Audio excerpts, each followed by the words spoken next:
हम लोग यहाँ गुलामी करने के लिए पैदा नहीं हुए, वो गुलामी का जीवन काट चुके हैं बाबा साहब अम्बेडकर। मैं इस आजादी को आजादी नहीं मानता। जब तक ये नहीं होगा हमारा संघर्ष देश में जारी रहेगा, चाहे ये संघर्ष आज से और हमारे जीवन के अंतिम समय तक चले। तुम्हारे अंदर कोई कमी है क्या कि तुम शासक नहीं बन सकते हो? क्या तुझे कोई ताकत ऐसी है जो तुम्हारे संकल्प को रोक दे? ये भी एक सत्य है कि जिस चीज को जितना दबाया जाएगा वो उतनी तेजी से उभार लेगी। और मैं लिख के देता हूँ कि बाबा साहब अम्बेडकर ये कह के गए थे कि 21वीं सदी हमारी। मैं ये कहना चाहता हूँ कि जाओ अपनी घर की दीवारों पे दोबारा से लिखो, नौजवान लिखे इस जवानी का क्या फायदा जो इस समाज की गुलामी को ना काट पाए। फिर हम बाबा साहब के कैसे खून है? ये कोई मुश्किल काम नहीं है। हम इस समुद्र पे भी राज करेंगे और इस मुंबई पे भी राज करेंगे, आप देखते जाओ। हमने सिर्फ दो चीज जानी है कि मान लो तो हार और ठान लो तो अगर इतना लंबा सफर तय किया है ना वहां से यहां तक का, वो मान लेने के लिए नहीं कहा और ना मानना है, जिद है। क्या आप ये होते हुए देख पाओगे? क्या आप फिर उस गुलामी की जिंदगी में जाना चाहोगे कि अम्बेडकर वाली मूवमेंट जिस दिन आसमान छुएगी और बाबा साहब का पंचशील और नीला झंडा दिल्ली की गद्दी पर लहराया जाएगा उस दिन में फिर आऊंगा।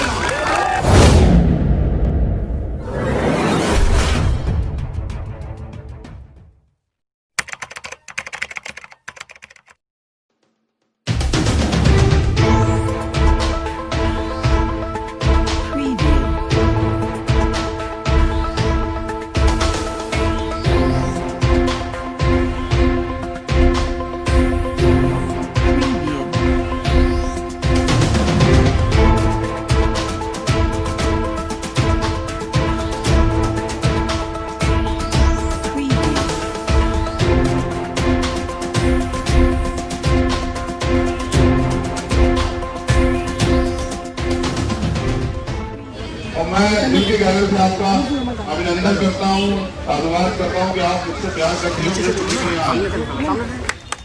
महाराष्ट्र में जो प्यार मिला और दुनिया में जब कहीं भी जाऊंगा तो बताऊंगा कि महाराष्ट्र के लोग कितने प्यारे हैं।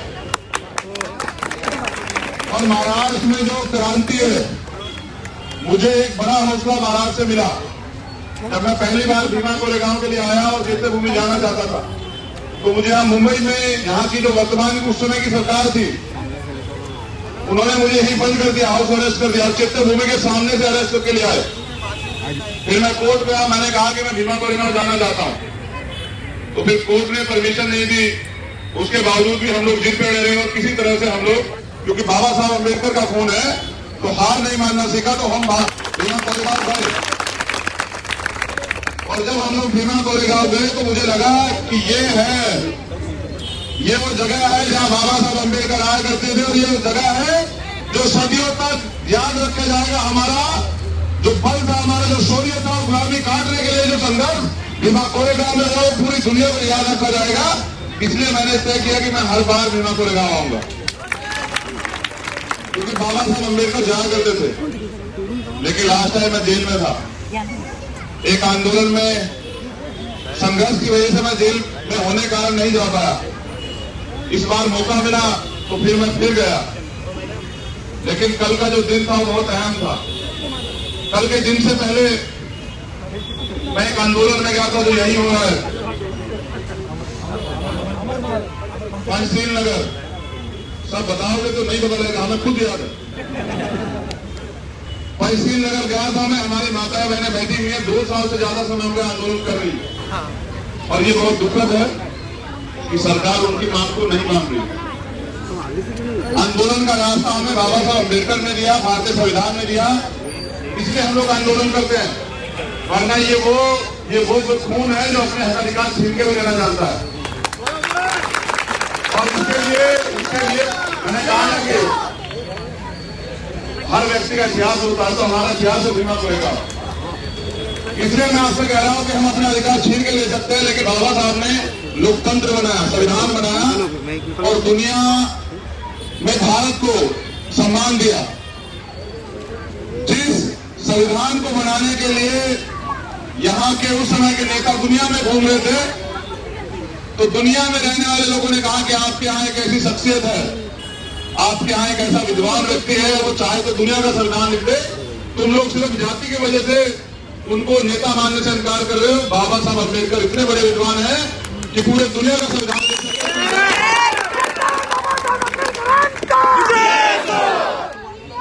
तो बाबा साहब ने संविधान लिखा और संविधान ने हमें अधिकार दिए, और भारत में रहने वाले अंतिम व्यक्ति को, चाहे वो किसी जाति का हो, धर्म का हो, मजहब का हो, उसको समता, समानता, बंधुत्व, भाईचारे का संदेश दिया।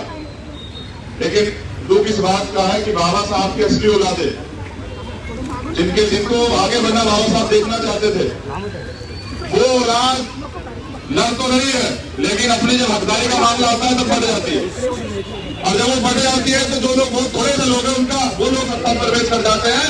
इसलिए 2.5 साल हमारे माताओं बहनों को वहां खुले में एक टेंट के नीचे बैठ के आंदोलन करना पड़ता है। और मुझे ये भी जानकारी मिली कि वहां आंदोलन करने वाली एक हमारी माता, एक बहन का जो है, उनके हस्बैंड की डेथ हुई है। ये बहुत दुखद है।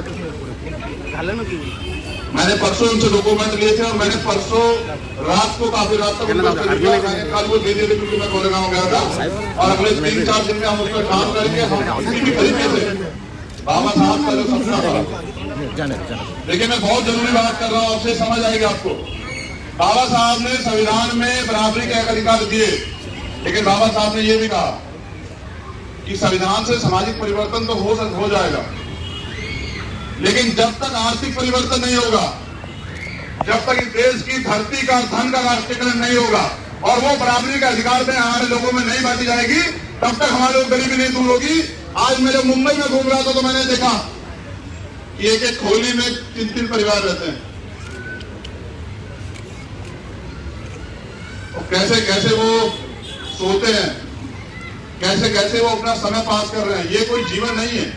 और हम इस देश में जहां सबको बराबरी का अधिकार और सम्मान से रहने का अधिकार है, उसमें हम इनमें क्यों रहें? क्योंकि सरकारों के एजेंडे में हम पे आते नहीं है।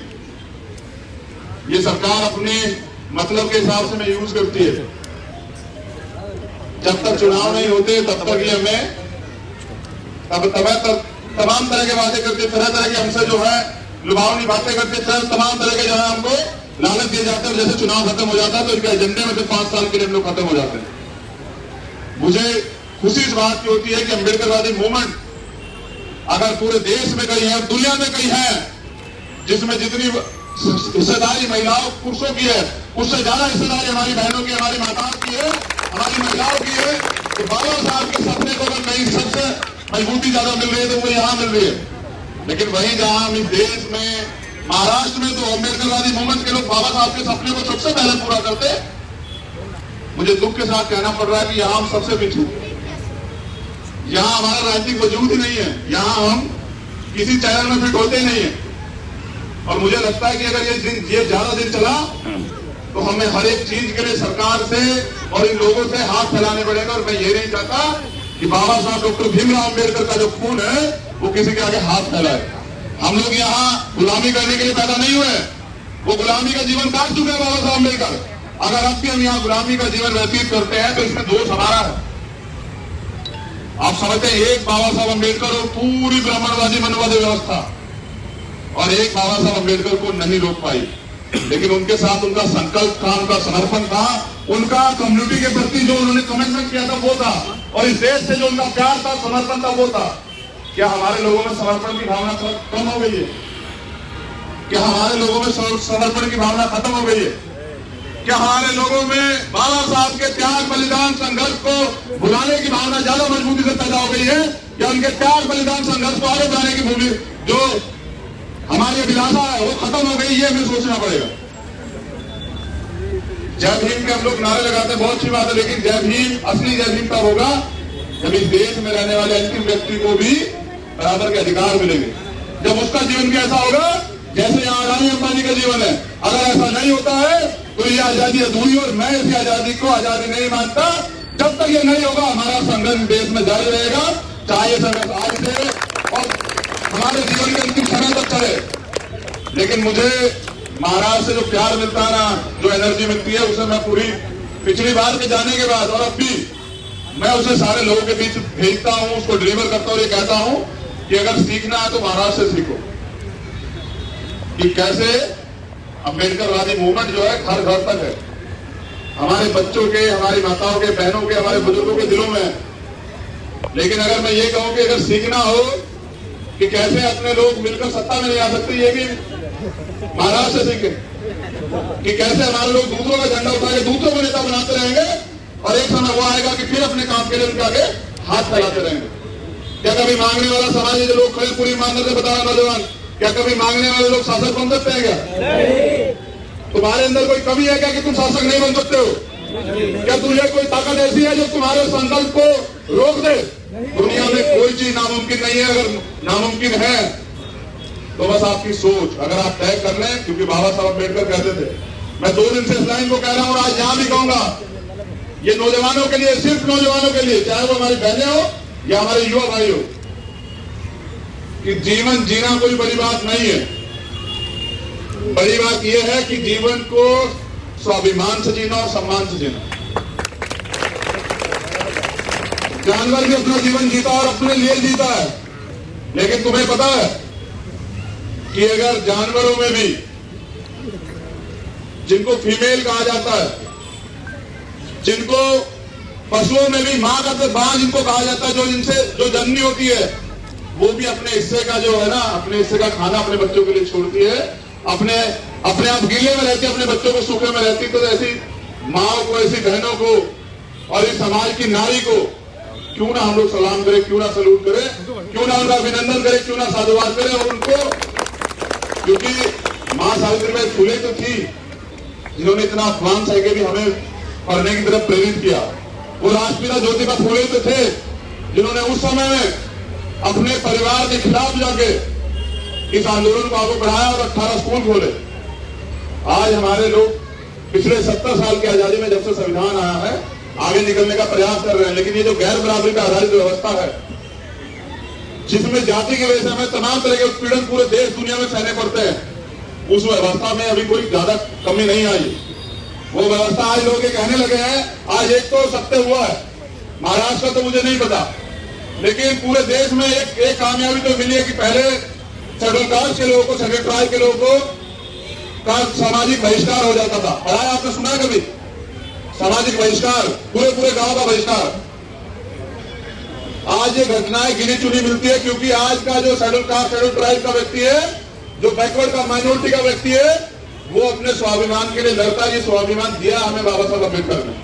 वो गोली खाता है आज, उसको मारने के लिए, उसकी दबान बंद करने के लिए आज गोली मारनी पड़ती है, सब घर जलाना पड़ता है, उसको 10 लोग मिलकर पीटते हैं।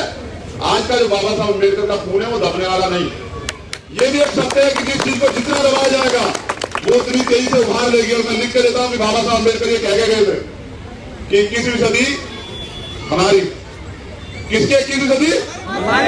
हमारी है। और उन्होंने कहा जाओ अपने घर की दीवारों पर लिख दो कि हमें इस देश का शासक बनना है। मेरा निवेदन है कि चेक करो कि आपने अपने घर की दीवारों पर लिखा। लिखेंगे अभी, सही बात है। अभी क्या लिखते क्या है? लिखते ये है कि सुबह उठ के जाना है, रोजगार करके लाना, रोटी की व्यवस्था करनी। देखो ये वो देश है जिसमें तंग रखने पे टैक्स लगता था, जिसमें अच्छे कपड़े पहनने पे, सुनने पे, घूमने पे, तमाम तरह से हमें ये मांग सहना पड़ता था। लेकिन हम भूखे पेट रह सकते हैं, लेकिन स्वाभिमान से समझौता नहीं कर सकते। मैं ये कहना चाहता हूं कि जाओ अपनी घर की दीवारों पे दोबारा से लिखो, नौजवान लिखे, इस जवानी का क्या फायदा जो इस समाज की गुलामी को ना काट पाए। फिर हम बाबा साहब ने कैसे खून है। देखो बहुत शॉर्ट में मैं 5 मिनट और खर्च कर दूंगा, तेज भाग जाऊंगा, लेकिन मुझे जो कहना है वो जरूरी है। अब तक जो बातें मैंने बताई वो थी जो भूतपूर्व में हमारे लोगों ने झेली। लेकिन मैं नौजवानों से कहना चाहता हूं कि संघर्षों के साए में घनघोर जवानी पलती है और इतिहास उधर झुक जाता है जिसे और जवानी चलती है। समझ लो,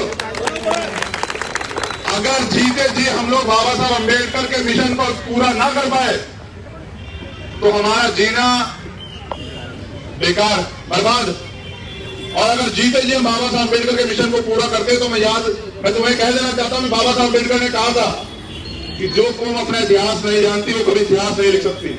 अगर आप चाहते हैं कि आप इतिहास लिखें तो आपको इतिहास पढ़ना पड़ेगा। और इतिहास ये है इतिहास हमें बल देता है, बताता है कि हमारा दोस्त कौन है, दुश्मन कौन है, कौन हमारे अधिकारों को छीने बैठा, किसको हमें साथ लेना और किसके खिलाफ खड़ा होना है। मुझे आज मेरे एक साथी ने कहा गाड़ी में कि जिन लोगों में करुणा नहीं है ना, वो यही कहा जिसने कहा कि जिन लोगों में करुणा नहीं होती ना अपनों के प्रति, वो मिशन मूवमेंट नहीं चला सकते, वो अपने लोगों से लड़ते हैं। और जिन लोगों में अपने लोगों के प्रति करुणा होती है, प्यार होते हैं, वो दूसरों से लड़ते हैं। हम कब तक अपनी व्यक्तिगत लड़ाई लड़ते रहेंगे? मिशन मूवमेंट को बाबा साहब अम्बेडकर 4 बच्चों कुर्बानी देने के बाद छोड़ के गए, इसको कौन चलाएगा? क्या कोई दूसरा चलाने के लिए आएगा? आप खुद से सवाल करो, क्या इस देश में जिन लोगों को आज भी काले रंग से परहेज है, वो आपको सम्मान कभी दे पाएंगे क्या? ये जब धारावी की धारा ये है ना, कौन से धारावी की चर्चा हुई ना, काला मूवी आई, पूरी दुनिया ने देखा कि कैसे जो है मुंबई संघर्ष करती है। वो सिर्फ मूवी नहीं थी, मूवी जो है कहीं ना कहीं इसमें इतिहास जुड़ा होता है। हमारे लोगों ने ऐसा संघर्ष किया होगा, बलिदान दिया होगा।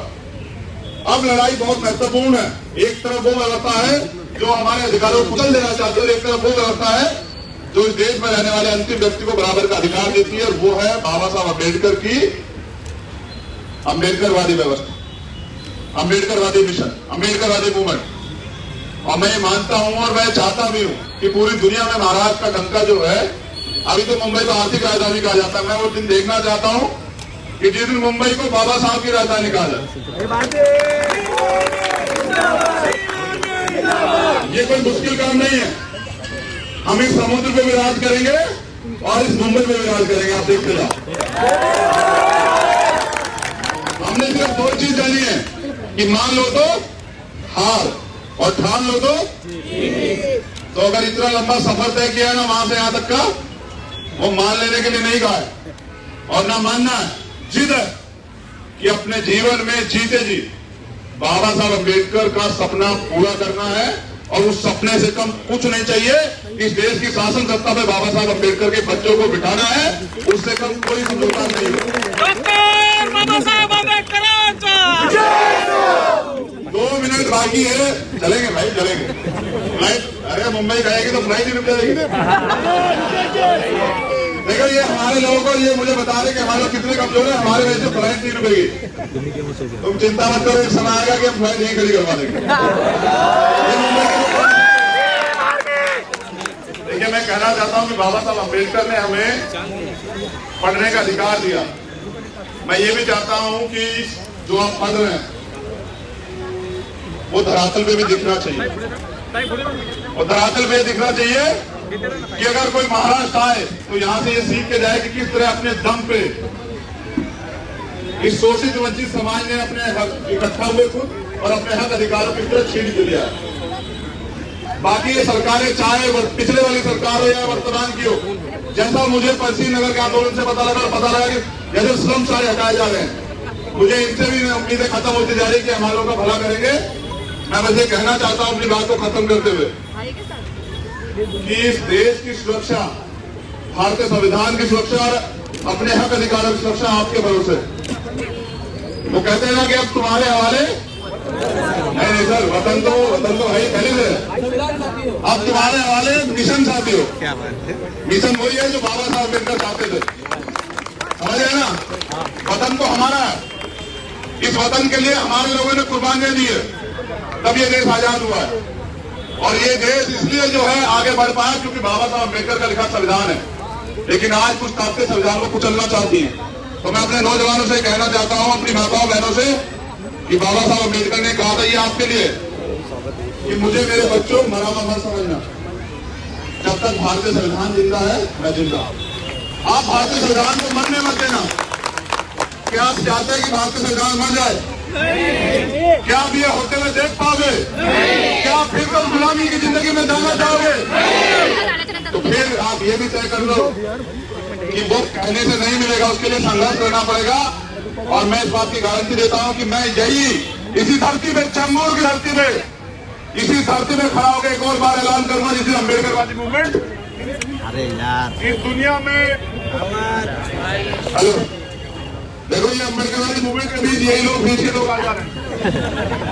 फाइनल उस पे इसका कैमरा बीच में आ गया। बस मुझे अब कहना पड़ेगा कि अम्बेडकरवादी मूवमेंट जिस दिन आसमान छुएगी और बाबा साहब का पंचशील और नीला झंडा दिल्ली की गद्दी पर लहराया जाएगा उस दिन मैं फिर आऊंगा।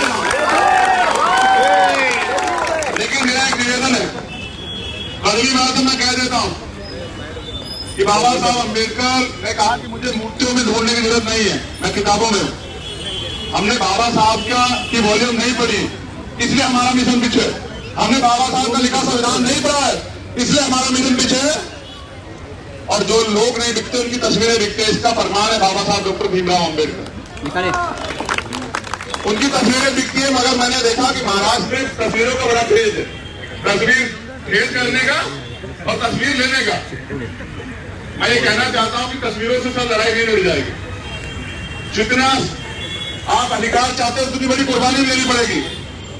अगर बाबा साहब अपने बच्चों की परवाह करते तो क्या आज हमारे तंगे कपड़े होते? क्या इस मंच पे खड़े होकर ये शिक्षा से ही निकल वो दूध है जो पिएगा धारेगा से धारने की ताकत मिल पाती? फिर हमारे लोग किसकी परवाह कर रहे हैं? मकान की, घर की, रोजगार की, पढ़ाई की, अच्छे स्वास्थ्य की। ये तो सरकार की कलम में बहुत छोटी सी चीज है। जिस दिन अम्बेडकर राजों का शासन आएगा ना, मैं गारंटी देता हूं कि समता समानता बंधुत्व पे आधारित भाईचारे पे आधारित जिस दिन राज आएगा ना, तो दुनिया में देश में रहने वाला कोई भी आदमी भूखा नहीं रहेगा, कोई भी आदमी बेघर नहीं रहेगा, कोई भी इलाज ना मिलने के कारण नहीं मरेगा और किसी का कोई अपमान नहीं करेगा, कोई किसी को अपमानित नहीं कर पाएगा। हम इस लड़ाई को लड़ेंगे और आप लोगों के सहयोग से लड़ेंगे। जाने से पहले अपनी माता बहनों से विदा जाता हूं और प्यार और मंगल कामनाओं की अभिलाषा करूंगा कि आप मेरे लिए मंगल मैत्री जरूर करेंगे और आप मुझे मेरे लिए जो है अपना प्यार आशीर्वाद जरूर भेजेंगे कि मैं इन जालिमों से लड़ सकूं और इन लोगों को भी जो है सद्बुद्धि मिले। ये कैमरे के चक्कर में और तमाम चीजों के चक्कर में आप लोगों से नहीं मिलने देते। अभी भी देखो मैं सबसे कह रहा था, ये हमारे नेता बीच में आता आई और देख भी नहीं पा रही।